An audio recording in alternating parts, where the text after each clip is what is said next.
Ano na ba ang nangyayari sa mundo natin ngayon? Talagang napakagulo na, pati ba naman leader at founder ng isang relihiyon ay may patong na sa ulo na tumataginting na 10 milyong piso.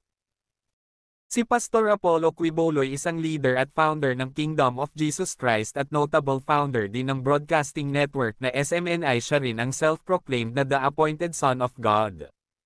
Siya rin daw ang may-ari ng universe. Siya rin daw ang may-ari ng mga kaluluwa ng tao at walang makakapunta sa langit kung hindi dadaan sa kanya. Pag hindi kayo dumaan sa akin, hindi kayo pupunta ng langit. Kahit ano pang gawin ninyong pagtatampisaw dyan. At kaya niya rin daw pahintuan ang bagyo at lindol. Oh, nandun ako kahapon. Nandun ako sa kwarto ko. Sabi ko, Lindol, stop! Stop! Dahil dito kinundena siya ng mga tao, lalong-lalo ng isang sikat na TV host patungkol sa lindol na siya raw ang nagpatigil. Na kung saan isa rin ito sa mga dahilan kung bakit pinag-initan ang sikat na TV network noon. Ngunit ngayon nagtatago na siya at hinahanap na siya. Kasama pa ang 5 pa niyang mga kasamahan na may patong na tig 1 milyong piso bawat isa sa kanila. Dahil na rin sa hindi pagsipot sa hearing sa mga kaso na hinaharap nila at kinumpirma mismo ito ni DILG Secretary Benjamin Abalos. Batas ay batas, ang may kasalanan mananagot. At yan ang gagawin namin, Pastor Quiboloy.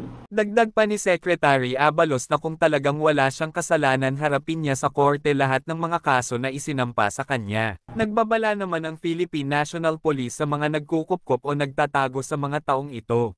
Obstruction of justice. Yun po yung pwedeng ikaso sa mga tao na nagtatago.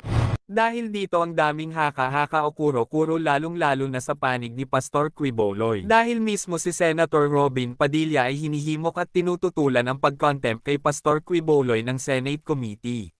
Dahil sa nangyayari ngayon kay Pastor Quiboloy, maraming haka-haka o kuro-kuro na baka raw ito ay political motivated lang ng sa kabilang partido. Pero para naman sa panig ng pamahalaan, ginagawa lang nila ang trabaho nila at ang batas ay batas at merong umiiral na matibay na batas sa Pilipinas.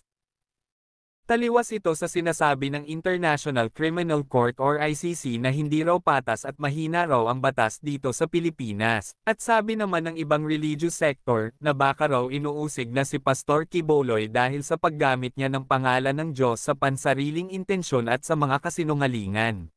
Gagamitin mo ang pangalan ng Diyos sa walang kabuluhan, lalo na itong mga pastor. Nagtuturo ng aral ng tao, ginagamit yung pangalan ng Diyos sa walang kabuluhan. Mga kaaway ng Diyos yan. Ito naman ang tinig at turo ni Brother L.A. ng Church of God International. Patungkol ito sa ika-3 utos ng Diyos sa 10 Commandments na wag gamitin ang pangalan ng Diyos sa walang kabuluhan dahil talagang magagalit sa atin ang lumikha sa atin at ng mundong ito.